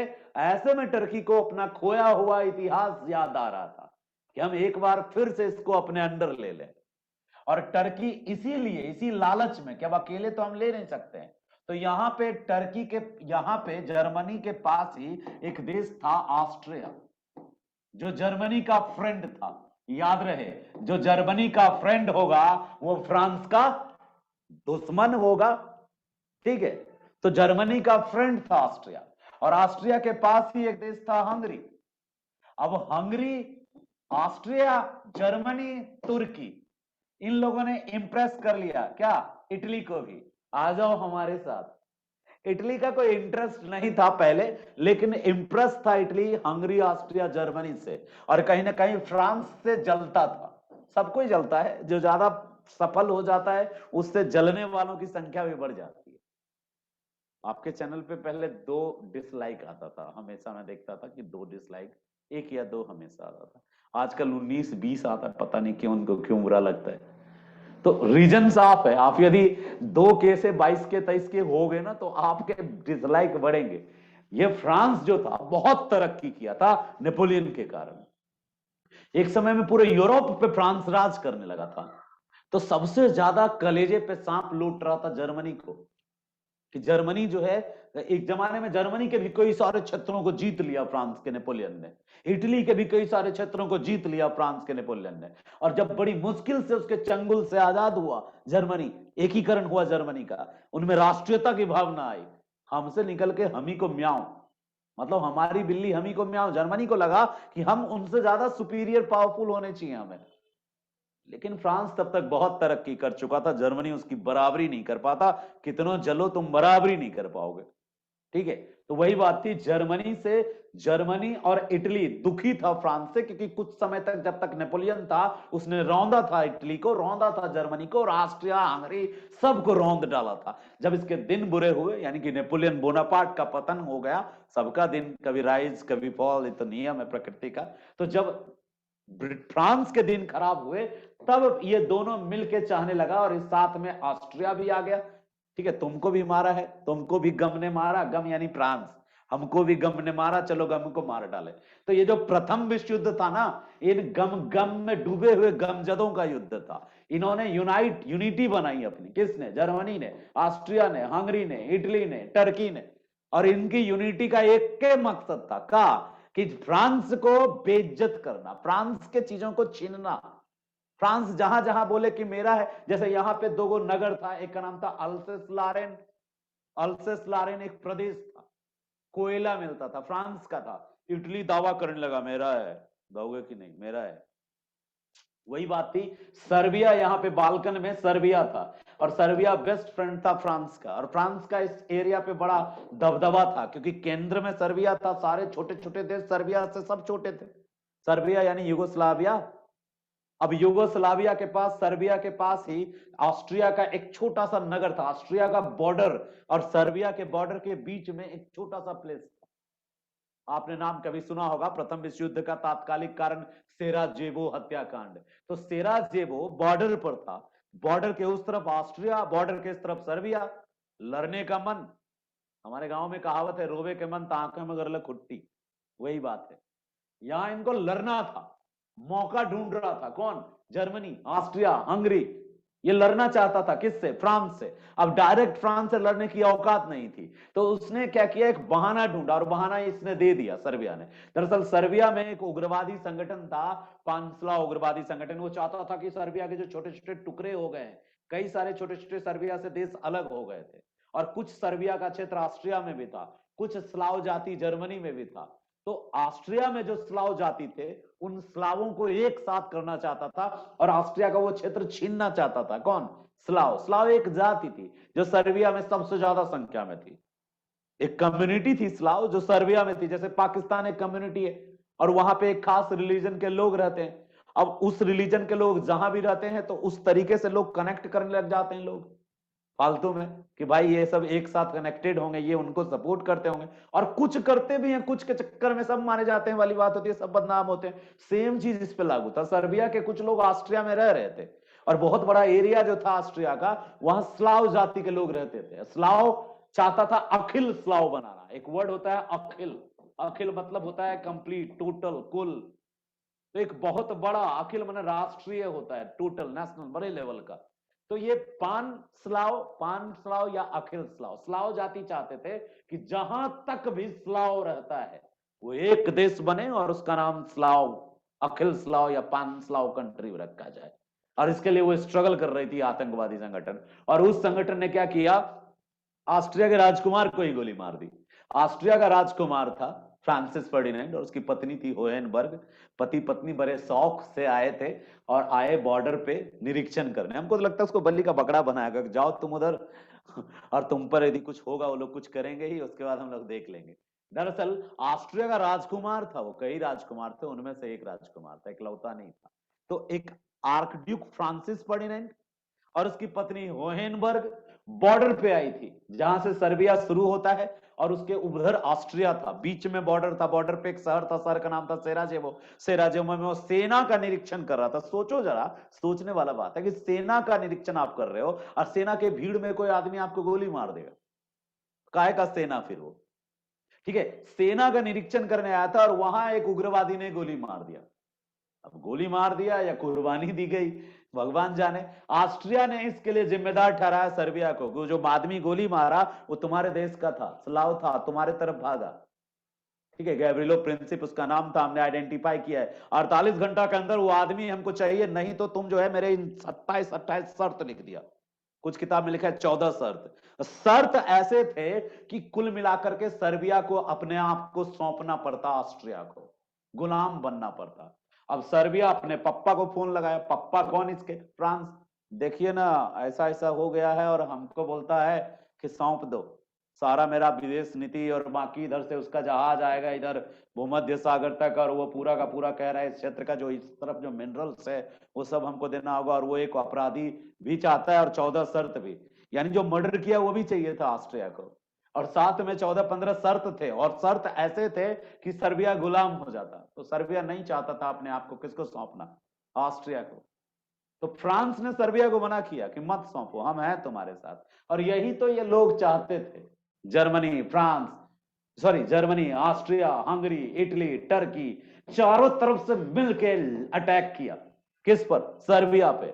और ये अटैक जो इसको कूटा गया, बारूद का पीपा इसको क्यों कहा गया? बच्चा रट लेता है लेकिन सोचता है कि जरूर वहां पे एक पीपा होगा, उसमें बारूद भर रहा होगा।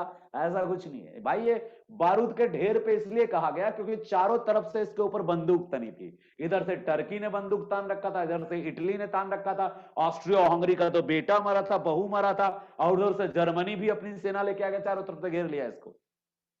ऐसे में यहां से पानी वाला जहाज चला फ्रांस का और यहां आ गया, यानी फ्रांस सर्बिया की तरफ से खड़ा हो गया। इसे कैसे मारोगे बे? अब जब फ्रांस सर्बिया की तरफ से खड़ा हो गया तो यहां भी गोलीबारी शुरू हो गए थे धमाधम। यहां गोलीबारी शुरू हो गई तो इसका दोस्त था ब्रिटेन, वो भी उधर से बमबारी करने लगा। इसे कैसे मारोगे बे? तो यानी एक घटना से पूरे यूरोप में आग लग गई। तो ऐसा इसलिए कहा जाता है इसको बारूद का पीपा। बारूद का पीपा का मतलब ऐसा नहीं हो गया कि यहाँ पे कोई पोटली था उसमें बारूद था। बिल्कुल जो आप पटाखा देखते हैं ना, वो कौन सा पटाखा होता है, एक चीना पटाखा, जिसमें जिसमें आप आग लगाते हैं, पलीता, ये पलीता की तरह काम किया। यानी फर्स्ट वर्ल्ड वॉर में जो ब्लास्ट हुआ, यानी युद्ध जो शुरू हुआ, उसमें ये पलीता था, ठीक है। बारूद का पीपा था। पीपा ऐसे वर्ड होता है, इस तरह का जो वर्ड जिससे आप डालते हो पानी, किरोसिन, पेट्रोल लेते हो, इसके लिए भी कीप के लिए पीपा वर्ड यूज होता है। बट और एक्चुअल में यहाँ कोई बारूद की फैक्ट्री या बारूद नहीं बन रहा था। ये एक सांकेतिक शब्द था, यहीं से आग लगी थी। जो लड़ी लगाते हो ना, चीना पटाखा का लड़ी, वो लड़ी में आग यहीं से पकड़ी थी। टर्की, इटली, और सबसे मजाकिया अंदाज में इटली लड़ रहा था। इटली को ज्यादा दिल से नहीं लगा था, तो ये सोचा था कि ये लोग लगता है जीतिए जाएंगे, चारों तरफ से घेरे हैं, फ्रांस उतना इंटरेस्ट नहीं लेगा, फ्रांस छोड़ देगा। तो फ्रांस यदि इसको मदद नहीं किया तो मजा आएगा, हम भी इधर वाला कुछ रीजन मांग लेंगे, इधर वाला ई ले लेगा, इधर वाला वो ले लेगा, ई वाला उसको दे देंगे जर्मनी को। यहाँ ख्वाब लंबे चौड़े थे, सपने बड़े थे इनके। तो पूरा यूरोप का जो इतिहास है ना दोस्त, ज्योग्राफी अच्छी समझ लोगे ना तो वर्ल्ड हिस्ट्री में भी दिक्कत नहीं होगा। यदि कहीं पे भी कोई क्वेश्चन कभी कोई पूछता है तो वहां कंफ्यूजन नहीं होगा पढ़ने में, जीएस में भी तुम अच्छा एग्जाम्पल दे पाओगे। तो ये जो बाल्कन क्षेत्र था, इस क्षेत्र पर गंदी नजर, बुरी नजर टर्की की क्यों थी? क्योंकि कभी ये इसका ही हुआ करता था और इसके हाथ से निकल के आजाद हो गया था। तो बुरी नजर थी कि मेरी ही चिड़िया है, उड़ गई है, उस मेरे घर का तोता उड़ के किसी पेड़ के डाल पे बैठा हो तो सबसे ज्यादा मन मेरा ही लच्चे का कि मिट्टू आ जाओ। तो ये इसका मिट्टू था, मिट्टू आ जाओ। इटली की गंदी नजर क्यों थी? इटली को चाहिए था ये तटीय क्षेत्र में, यहाँ पे चूना, लाइम स्टोन बहुत है यहाँ पे। यूगोस्लाविया, एड्रियाटिक सी जो है, वो जो एरिया है वहां पे लाइम स्टोन बहुत है, मैग्नीज बहुत है, बहुत सारा मिनरल्स है। तो इटली को लगा कि गंगा बट रहा है तो नहा लिया जाए, थोड़ा मिल, क्या पता, इसको पूरा विश्वास था इटली को कि बेटा जीतेगा तो यही लोग।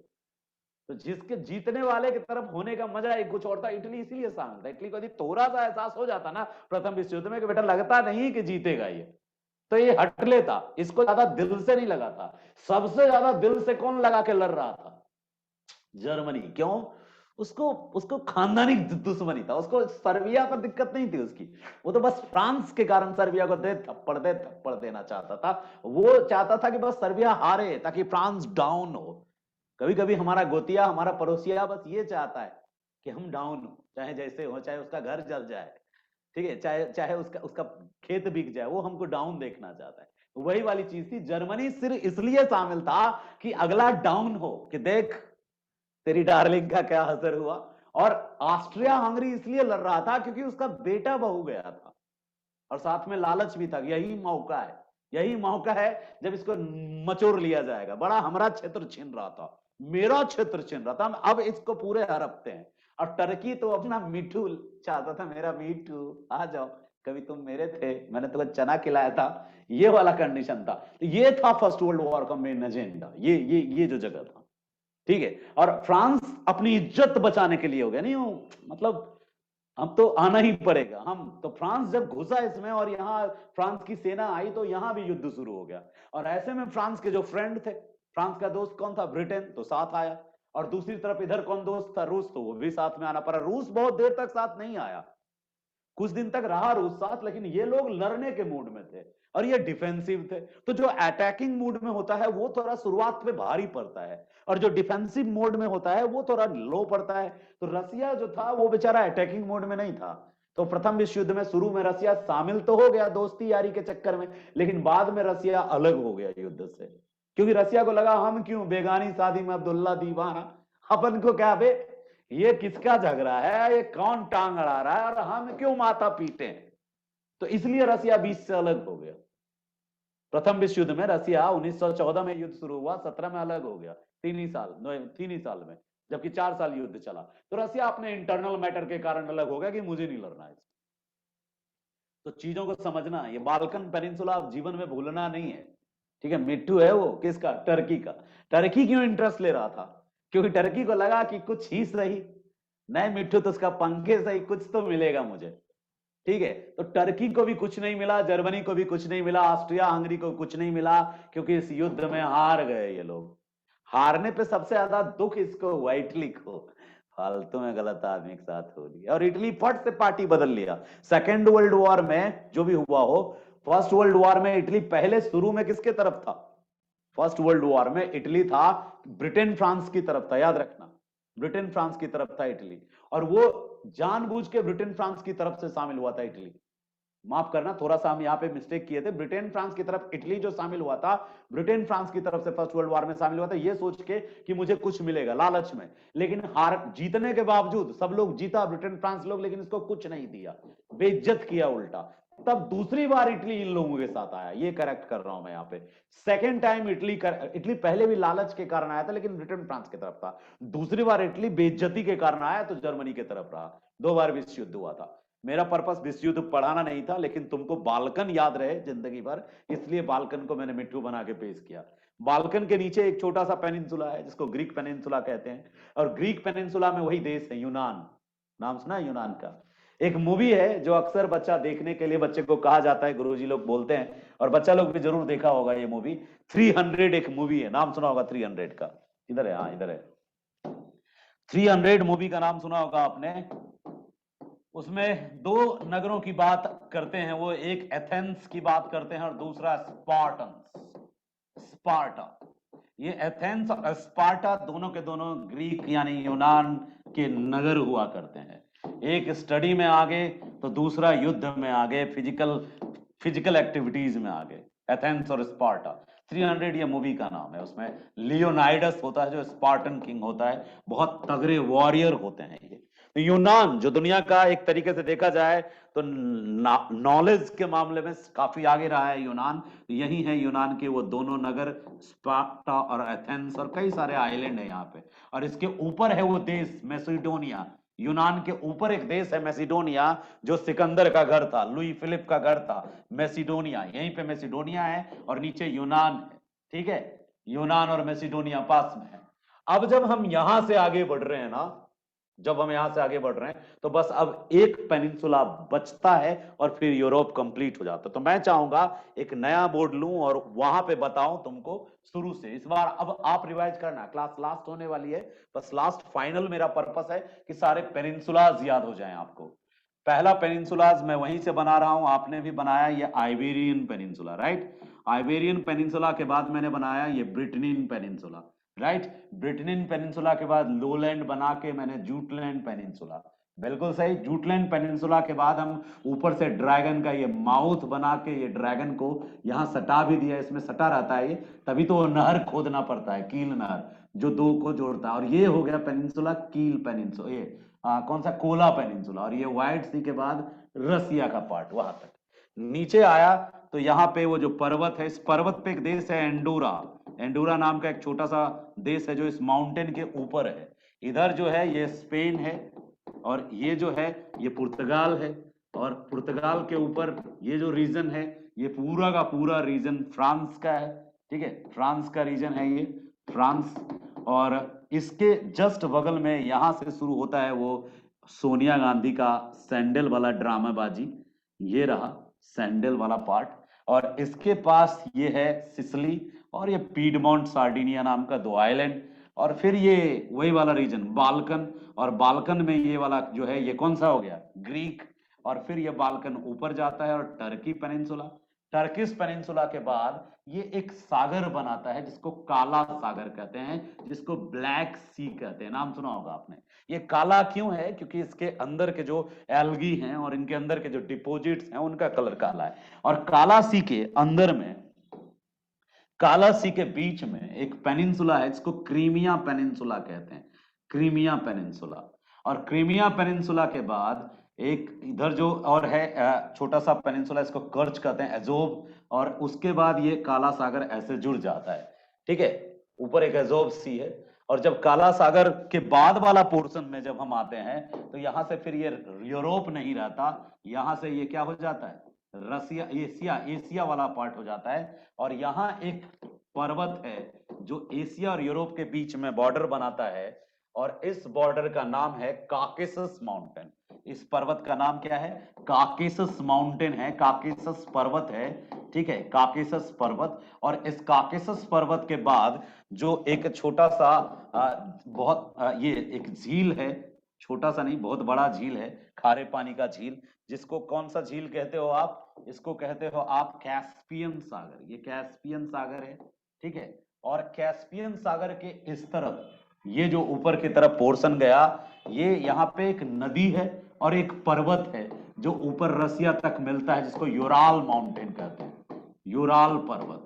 तो याद रखना, यूराल पर्वत भी है, यूराल नदी भी है, ये कैस्पियन सागर है, कैस्पियन सागर है। और कैस्पियन सागर के बाद ये काकेसस माउंटेन है, ये है वो काला सागर, और ये है बास्पोरस स्ट्रेट, यहाँ पे है मारा मारा सी, ठीक है, यहाँ पे है कर्च स्ट्रेट, यहाँ पे है एजोब सी, ये है व्हाइट सी, ये है बाल्टिक सी, ये है नॉर्थ सी, ये है ब्रिटिश सी। और ब्रिटिश सी के ऊपर में एक ब्रिटेन नाम का देश है जिसको तुम जानते हो, स्कॉटलैंड। और यहाँ पे है आयरलैंड। और थोड़ा सा यदि हम इसको नीचे ले आओ तो यहाँ एक आइसलैंड भी नाम का देश है। ये थोड़ा छोटा है, हमने थोड़ा बड़ा बना दिया। अब देखो ये यूरोप है भाई मेरे, ये जो तुमने बनाया अभी ये यूरोप बनाया। और यूरोप में आज का काम था मेरा सिर्फ और सिर्फ तुमको इंटरेस्ट पैदा करना। कल फिजिकल ज्योग्राफी पढ़ाऊंगा यूरोप का। और मेन मेन देश का नजारा देख लिया आपने, ऐसा है कि कुछ देश याद हो गए होंगे, जैसे ये डेनमार्क है। और यहाँ पे जो देश है आपने देख लिया होगा कि कहाँ पे कौन सा देश है, बेल्जियम, वही बेनेलक्स वाला। और ये जो देश है जो यहाँ तक सटता है, जर्मनी है पूरा का पूरा, ठीक है, जर्मनी है। ये स्विट्जरलैंड है। और इस तरफ जो है इसके बाद एक देश है जिसका नाम है, आपने सुना होगा, पोलैंड का नाम सुना होगा, पोलैंड एक देश है। तो कल हम थोड़ा सा और देश पे काम कर लेंगे। और फिर यहाँ पे ये दो देश है, एक का नाम ऊपर नॉर्वे है, एक का नाम स्वीडन है, ठीक है। और यहाँ पे सबसे ज्यादा देश यही है, जिसके बीच में तुम एक देश को जानते हो, कौन, वही जिसके कारण प्रथम विश्व युद्ध हुआ था, जिसको सर्बिया युगोस्लाविया कहते हैं। बाकी चारों तरफ देश हैं। बीच वाले देश को, कभी ये तटीय क्षेत्र भी इसका हुआ करता था, अब किनारे वाले देश आजाद हो गए। और यहाँ पे कौन कौन देश है, वही ऑस्ट्रिया है, एक चेकोस्लोवाकिया है, यहाँ पे ऑस्ट्रिया है, यहाँ पे हंगरी है, यहाँ पे ऑस्ट्रिया हंगरी यहीं पे है, ठीक है। और फिर जो भी देश हैं रूस के साथ साथ यूक्रेन, बेलारूस, एस्टोनिया, लटाविया, सब हम कल बात करेंगे देशों पे। यूरोप के देशों से कई ग्रुप भी याद करेंगे कल, ठीक है, ग्रुप भी याद करेंगे आपसे। आप चिंता मत कीजिए, पीडीएफ ये लोगों ने आदत लगाई है, आप भरोसा कीजिए। हम इतनी बार इन चीजों पे चर्चा आपके साथ करेंगे ना कि आपके माइंड में लिख डालेंगे हम। कई बच्चों को शायद यकीन ना हो, मुझे लंबा अनुभव है टीचिंग का, आज से टीचिंग नहीं कर रहा हूं, टीचिंग के का बहुत लंबा अनुभव है मुझे पता है अपने भाइयों बहनों को चीजें याद कैसे करवानी है। तो आज तो बस ये इंट्रो ऑफ यूरोप था। एशिया यूरोप जबरदस्त पढ़ना चाहिए बच्चों को, एक एक चीज जानना चाहिए एशिया और यूरोप के बारे में, इससे उसका इतिहास मजबूत हो जाता है और भूगोल भी मजबूत होता है। चलिए, क्लास इतनी ही है आज की। कई लोगों ने हैंड रेज किया है, राहुल और एक है ऋतु। चलिए एक एक करके आप अपना माइक अनम्यूट करके पूछ सकते हैं हमसे। सबसे पहले ऋतु, बताओ ऋतु क्या कहना है?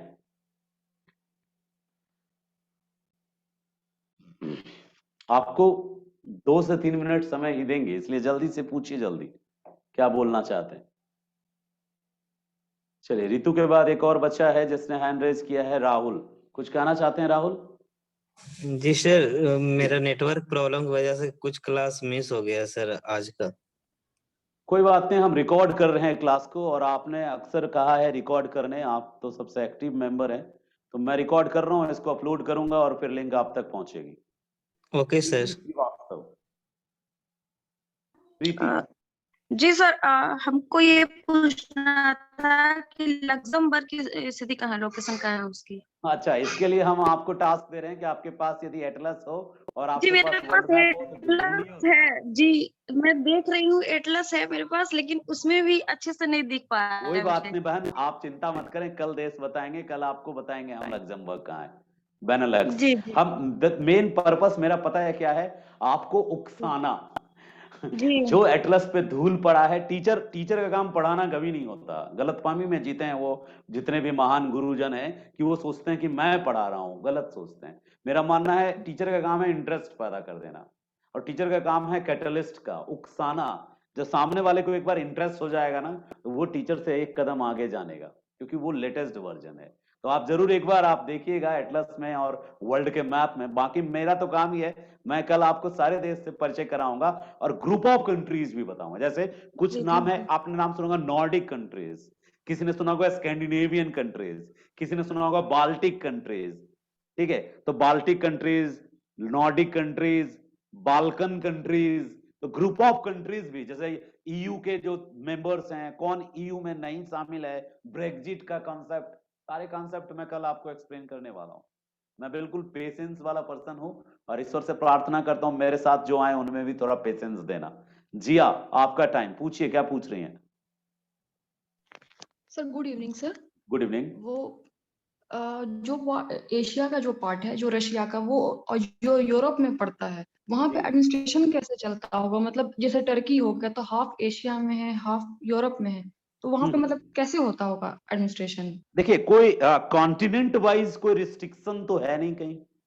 ऐसा नहीं है कि जो यूरोप कॉन्टिनेंट में है उसको यूरोपियन को एडमिनिस्ट्रेटिव बॉडी हैंडल करती है। ये just a proud subject of proud है कि हम अपने को एज एन एशियन कंट्रीज देख रहे हैं। एडमिनिस्ट्रेटिव में वो फ्री हैं, वो सॉवरेन कंट्री हैं। सॉवरेन कंट्री मतलब स्वयं प्रभु देश हैं, अपना मालिक खुद हैं, तो उनकी जमीन पे एडमिनिस्ट्रेट करने में कोई यूरोप वाले को कोई प्रॉब्लम नहीं है। These are only geographical identity, आपकी भौगोलिक पहचान है कि आप एशियाई हो। किसी की भौगोलिक पहचान है कि वो यूरोपियन है, और किसी की भौगोलिक पहचान है कि वो दोनों है। जस्ट लाइक 3 जेंडर होते हैं हम लोग, मेल, फीमेल और थर्ड जेंडर। तो वहां पर कोई एडमिनिस्ट्रेटिव कंट्रडिक्शन नहीं है। जैसे रसिया है, रसिया का कुछ पार्ट यूरोप में, कुछ एशिया में, बट रसिया अपने को रिप्रेजेंट करता है कैसे? I am an European country, because most of the population of Russia live रहती है उस रीजन में जो यूरोप में पड़ता है, वो अपने को as an European country present करता है। टर्की शुरू से इमेज एज एक एशियन कंट्री के रूप में है, तो भले इसका कुछ हिस्सा यूरोप में है, बट ये अपने को कहां दिखाता आया है? एशिया में। तो टर्की एक एशियाई देश के रूप में जाना जाता है। एक देश है जो बेचारा रोते रहता है कि मैं यूरोपियन हूं, लेकिन उसको कोई नहीं मानता, उसका नाम है जॉर्जिया। काकेसस माउंटेन के ठीक यहीं पर एक देश है जिसका नाम है जॉर्जिया। जॉर्जिया जो है काकेसस के दक्षिण में है, और काकेसस को यूरोपियनों ने बॉर्डर मान लिया कि जो काकेसस के इस तरफ है वो यूरोप है, जैसे उस तरफ रसिया है। रसिया नहीं मानता कि तुम यूरोपियन हो, लेकिन जॉर्जिया बार बार चाहता है कि लोग उसको यूरोपियन माने। तो यूरोप एक भौगोलिक आइडेंटिटी है, ज्योग्राफिकल आइडेंटिटी है, उसका एडमिनिस्ट्रेशन से कोई लेना देना नहीं है।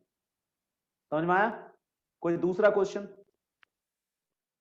नेक्स्ट गुड्डू जी।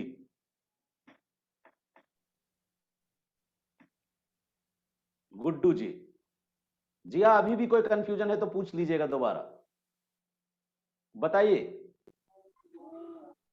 नो सर, क्लियर हो गया, क्लियर हो गया, बहुत अच्छे से क्लियर हो गया। ओके ओके बेटा। Thank Guddu, you. चलिए गुड्डू की आवाज आ नहीं रही है मुझ तक। चलिए आप दीपेंद्र जी का क्वेश्चन है, दीपेंद्र जी बताइए। सर मेरा क्वेश्चन ये था, सर क्वेश्चन नहीं था मेरा, ये सर रिक्वेस्ट था कि सर जो भी पढ़ाते हैं बहुत अच्छा पढ़ाते हैं, लेकिन जब सर कोई फैक्ट बता रहे होते हैं तो उस समय काफी जल्दी जल्दी हम लोग लिखते हैं, लेकिन उसके बावजूद भी कोई कोई टॉपिक छूट जाता है। तो सर से हम्बल रिक्वेस्ट ये रहेगा कि केवल सर उसको रिपीट कर दिया करेंगे बीच क्लास में, जो भी फैक्ट्स बताते हैं किसी भी कंट्री के बारे में या किसी भी कंटिनेंट के बारे में, तो उसका सर खाली रिपीट कर दिया जाए ताकि हम लोग जो है पूरा नोट डाउन कर ले, क्योंकि जो सर का दीपेंद्र क्लास जी बहुत अच्छा लगा, आपके कमेंट्स को सुन के मुझे अच्छा लगा, मैं आपके अनुसार जरूर कोशिश करूंगा। सर धीरे धीरे अभी क्या है, हमारा रिश्ता नया है, तो सर हम लोग एक दूसरे पे धीरे धीरे भरोसा कर पाएंगे। सर मैं थोड़ा सा दूसरे टीचरों से थोड़ा अलग सोचता हूँ। सर बहुत अच्छी बात है, आप सोच रहे हैं कि आपको जो है चीजों को नोट करने में इंटरेस्ट है। माफ कीजिएगा, माइक जान के कट किया ताकि आप मुझे बेहतर सुन पाए। मैं कहना चाहता हूं कि बिल्कुल सही बात है कि लिखना चाहिए, जब टीचर कुछ पढ़ाते हैं तो लिखना चाहिए, लेकिन मैं जब आपको लिखने कहूंगा तब लिखिएगा। एक विनती है, ठीक है? अभी पता है मैं क्यों लिखने नहीं कह रहा हूं। कोई भी टीचर पढ़ाए ना, अब से जब आप पढ़ने जाइएगा, मेरी विनती है अपने ऊपर भरोसा करिएगा और पूरे ध्यान से देखिएगा, और जब आपका दिमाग कहे ना ये कि फैक्ट लिख लो, कहीं नहीं मिलेगा, तो आप अपने दिमाग से कहिएगा, सुन रे दिमाग, फैक्ट जो है वो टीचर भी अपने से पैदा नहीं करता है। कोई भी बुक हो, कोई भी बुक, ABCD सब में वो फैक्ट ऑलरेडी अवेलेबल होता है। हाँ, सर को यदि हम पूरा कंसंट्रेट करके सुनेंगे ना, तो हम बुक को जज कर पाएंगे कि किसके फैक्ट ज्यादा अच्छे हैं और किन में फैक्ट कम है। रही बात रिवीजन की, तो भाई रिवीजन के टाइम पे भी हम आपको चीजें उपलब्ध कराएंगे, क्योंकि क्लास को क्या कर रहे हैं, रिकॉर्डिंग कर रहे हैं। मैं चाहता हूं कि आप अपना एकदम 100% कंसंट्रेशन मेरी बातों पे दें और मेरी बातों में रुचि लें। ऐसे मैं और रुचिकर बनने की कोशिश करूंगा। आप मुझ में रुचि ले लेंगे ना, मेरा अपना अनुभव है, हो सकता है आप सीनियर सुपीरियर हो और आपको लंबा अनुभव हो, लेकिन मेरा अपना अनुभव ये रहा है कि यदि बेहतर तरीके से मुझे आप सुनेंगे तो धीरे धीरे धीरे धीरे आप इस बात के लिए बिल्कुल हैबिचुअल हो जाएंगे कि चीजें सीधे दिमाग में लिख आएगी। अभी थोड़ा सा आपको डाउट हो सकता है कि हमें ये याद नहीं रहेगा, दरअसल अंदर का डर होता है हम भूल जाएंगे, इसलिए हम कहीं लिख लेते हैं। लेकिन लिख लेते हैं उनको फायदा होता है जो लिखने के बाद फिर उनको दोबारा रिवीजन करते हैं। हम आपका ये पॉइंट जरूर ध्यान रखेंगे, हम चीजों को 2 बार 3 बार रिवाइज करेंगे, बोलेंगे, लेकिन मेरी आदत थोड़ी रिपीट करने की कम है, तो इसलिए मैं रिकॉर्ड करके दे रहा हूं आपको। कल जिस जिस चीजों पे, जिन फैक्ट पे डाउट हो ना, उन फैक्ट को आप एक बार इससे देख लीजिएगा, और हम कोशिश करेंगे कि हम ध्यान रखेंगे कि एक भाई है जो लिखता भी है। ऐसे मैं ऑफलाइन क्लास जब लेता हूं, मैं लिखने नहीं देता हूं बच्चों। अब ऑनलाइन का पता नहीं मुझे, मैं कहता हूं तुम लिखो मत, जितना हो सके एकाग्र होके मुझे सुनो। एकाग्र का मतलब पूरी बात मेरी सुनो।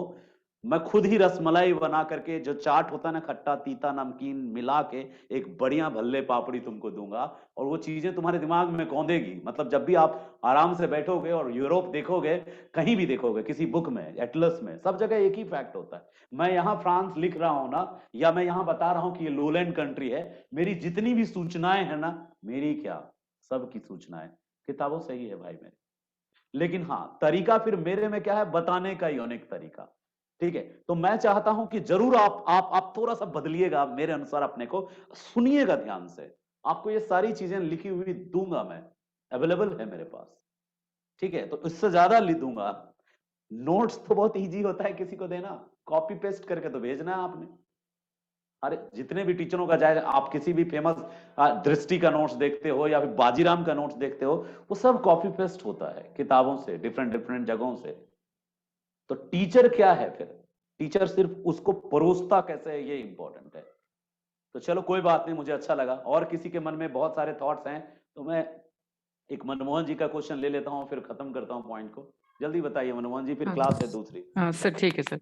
सर मेरा ये सर आपने जो कोला प्रायद्वीप के बारे में सर जो बताया, तो सर थोड़ा सा लिटिल कंफ्यूजन है, ये फिनलैंड के बारे में बता रहे थे या तो फिर रसिया के साइड में सर जो सफेद सागर और बेरेंट सागर के बीच का क्षेत्र है उसके बारे में सर? ये है कोला, देखिए ना, आपको दिख रहा होगा सामने। हाँ यहाँ व्हाइट सी है, ये है जी। रूस, और रूस की कुछ जमीन कोला के पास है, रूस जी। की कुछ जमीन बाल्टिक के पास है। नहीं होते जी। पैसा वाला आदमी 50 गज लेके छोड़ देता है कहीं कहीं, तो जी, कभी जी। रूस पैसा वाला हुआ करता था, नहीं पावरफुल देश था।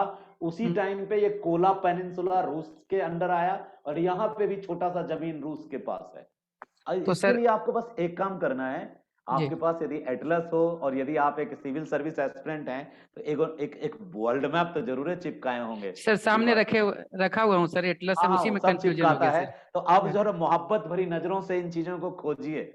आप जी। बस ये सोचिए कि वो आदमी बताया कहाँ से होगा, वे वो भी तो वही सबसे बताया होगा।